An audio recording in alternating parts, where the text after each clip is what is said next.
Good morning students, how are you? I hope you all are healthy and fine.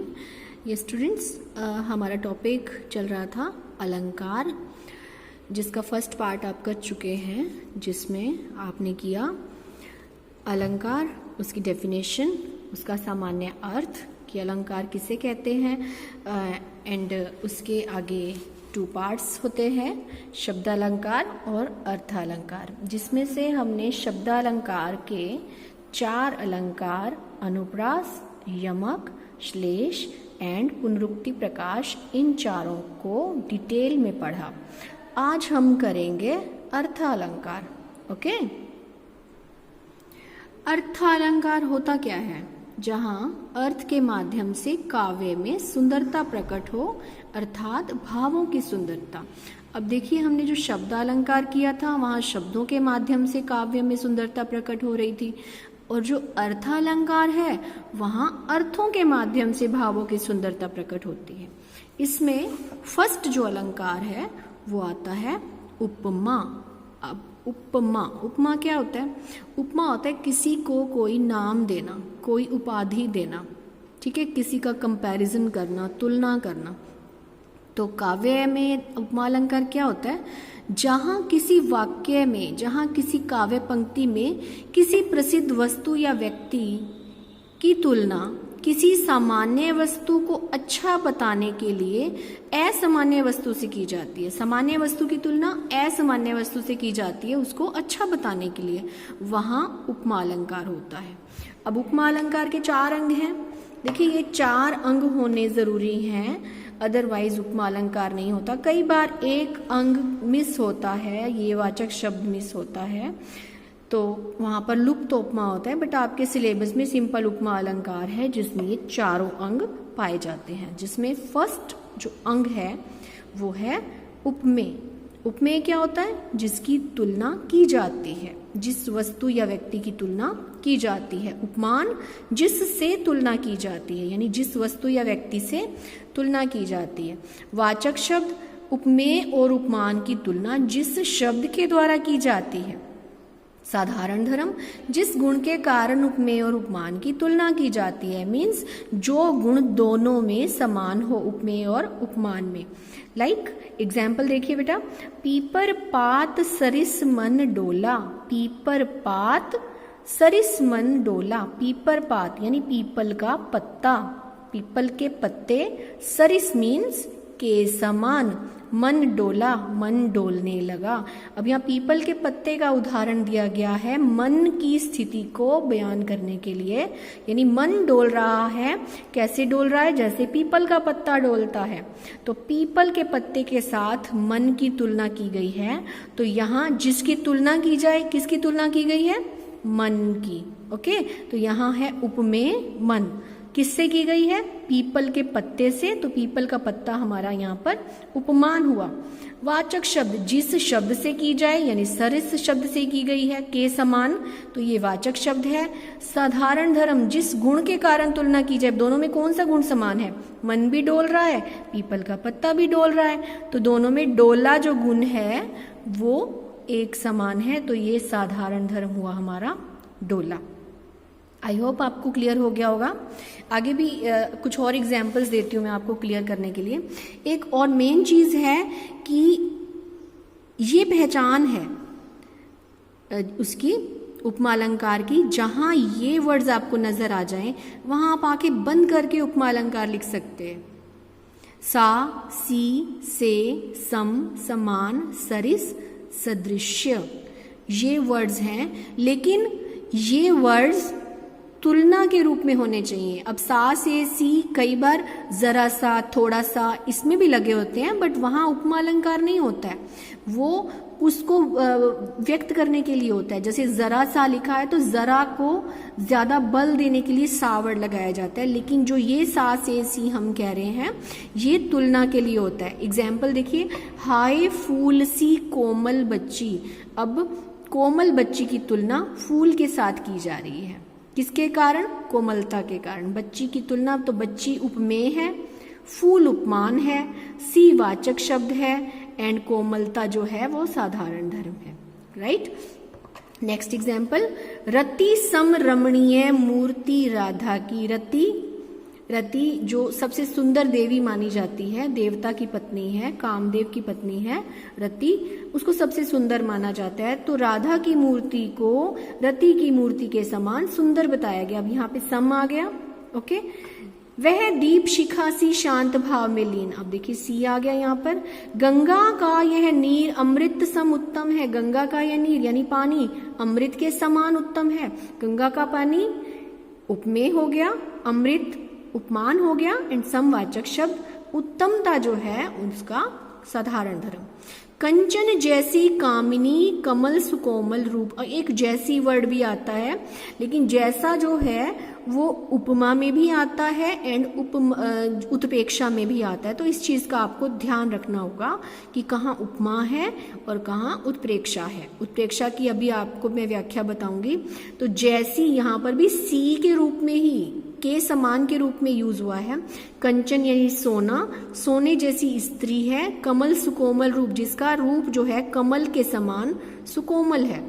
हरिपद कोमल कमल से, हरि यानी श्री कृष्ण या विष्णु या राम, सबको हरि बोला जाता है।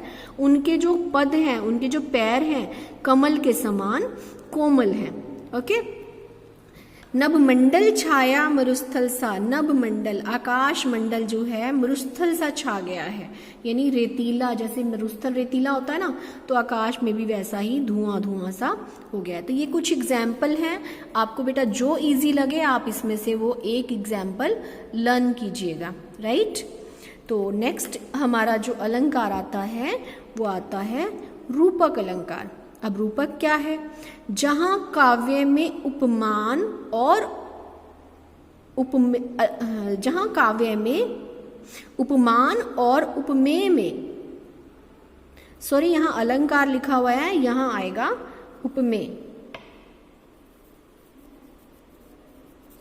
में कोई भेद ही ना हो, अर्थात उपमान में उपमेय का आरोपण किया जाए या उपमेय में उपमान का आरोपण किया जाए, वहां रूपक अलंकार होता है। साधारण शब्दों में उपमान ही उपमेय होता है। मतलब जैसे हम उपमा में कंपैरिजन कर रहे थे कि उपमान के समान है उपमेय, यहाँ जो कवि है वो कहते हैं कि उपमेय ही उपमान है। एग्जाम्पल देखिए, चरण कमल वंदो हरिराई, चरण रूपी कमलों में मैं वंदना करता हूँ। जो चरण है वो कमल ही हैं, कमल के समान नहीं, कमल ही हैं, कमल का रूप है, उसमें मैं वंदना करता हूँ। दुख है जीवन तरु के फूल, जीवन रूपी वृक्ष के फूल क्या हैं? दुख। तो यहाँ जब हम व्याख्या करते हैं तो उसमें रूपी वर्ड आ जाता है, के समान नहीं आता, रूपी वर्ड आता है। एंड इसमें जो है वाचक शब्द नहीं होता, वहां पर रूपक अलंकार होता है। अदरवाइज ये उपमा के समान ही माना जाता है। मैया मैं तो चंद्र खिलौना ले हूं, हे मैया मुझे तो चांद ही चाहिए खिलौने के रूप में। चांद जैसा खिलौना नहीं, चांद ही खिलौने के रूप में चाहिए।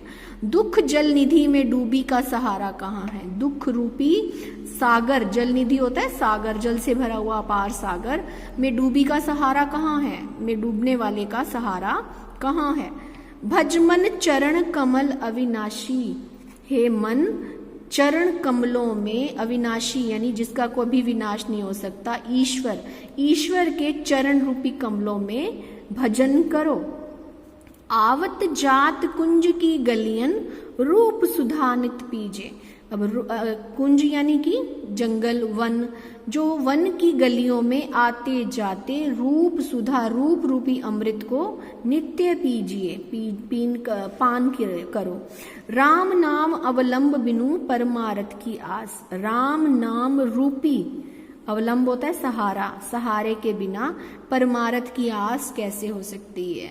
यानी कि जब तक राम का नाम रूपी सहारा हमें नहीं मिलता हम परमार्थ नहीं कर सकते। तो ये एग्जाम्पल थे रूपक अलंकार के। आई होप ये भी आपको समझ में आ गया होगा। तो इसका भी एग्जाम्पल आप लर्न करेंगे जो भी आपको इजी लगता है, एंड जो नहीं समझ में आया वो आप मुझसे पूछ सकते हैं। नेक्स्ट आता है उत्प्रेक्षा। देखिए बेटा, उपमा, रूपक और उत्प्रेक्षा में कंफ्यूज नहीं होना है। जो उपमा अलंकार है उसमें हम कंपैरिजन करते हैं, रूपक अलंकार में उपमेय और उपमान को हम सेम मानते हैं। उत्प्रेक्षा अलंकार क्या कहता है? उत्प्रेक्षा अलंकार उपमेय में उपमान की संभावना बताता है, कल्पना बताता है। जैसे मानो, अब हमने उपमा में किया कि मुख जैसे चांद सा सुंदर मुख, ओके, और रूपक में किया चंद्रमुख, यानी चांद ही मुख है। और उत्प्रेक्षा क्या कहता है? मुख मानो चांद है, मानो। तो इसमें कुछ वर्ड्स होते हैं, इनको देखकर भी आप उत्प्रेक्षा अलंकार लिख सकते हैं। ये वर्ड्स अगर आपको कहीं मिल जाते हैं काव्य में और आपसे अलंकार पूछा जाए तो आप उत्प्रेक्षा अलंकार ही लिखेंगे। मानो, जानो, मनु, जनु, जनहु, मनहु, जानहु, मानहु भी होता है कई बार, ज्यों। तो ये वर्ड्स आप नोट कर लीजिए, जहां भी आपको ये वर्ड्स नजर आए वहां पर आपका उत्प्रेक्षा अलंकार होता है। राइट, एग्जाम्पल देखिए, सिर फट गया उसका वहीं, मानो अरुण रंग का घड़ा। उसका सिर वहीं फट गया, मानो अरुण यानी लाल, जैसे कि लाल रंग का कोई घड़ा हो, मानो लाल रंग का कोई घड़ा फट गया हो। पद्मावती सब सखी बुलाई, मनु फुलवारी सबे चली आई। अब देखिए इन सभी जो एग्जाम्पल्स हैं उसमें आपको वो वर्ड्स मिल जाएंगे, मनु, मनु, जानो, जानो, ये सब वर्ड्स आपको मिल जाएंगे। यहाँ पर मनु आया। हरिमुख मानो मधुर मयंक, अगेन मानो। मानो झूम रहे हैं तरुभी मंद पवन के झोंकों से, अगेन मानो। पाहुन ज्यों आए हों गांव में शहर के, ज्यों आ गया देखिए। उस काल मारे क्रोध के तनु कांपने उसका लगा, मानो हवा के जोर से, देखिए अगेन मानो आ गया। मैं इसको व्याख्या कर देती हूँ आपको। पद्मावती सब सखी बुलाई, मनु फुलवारी सबे चली आई। पद्मावती एक राजकुमारी थी, उसने सब सखियों को बुलाया और वो सब मानो फुलवारी की भांति चली आई। हरिमुख मानो मधुर मयंक, हरि का मुख जो है वो मधुर, मयंक होते चांद, मधुर जो मीठा चांद है, सुंदर चांद है, उसके समान मानो, मानो उनका चांद के समान है।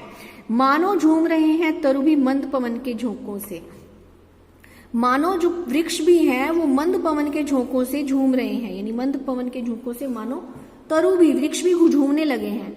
पाहुन ज्यों आए हों गांव में शहर के, ऐसा लगता है जैसे गांव में शहर के पाहुन मीन्स मेहमान आ गए हों।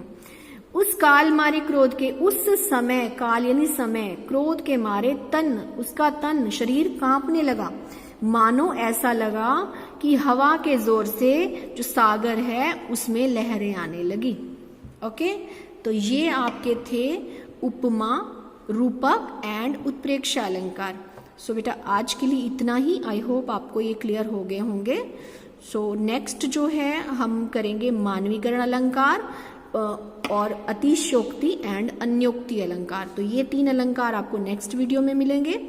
आज के लिए इतना ही। Thanks for watching, have a good day.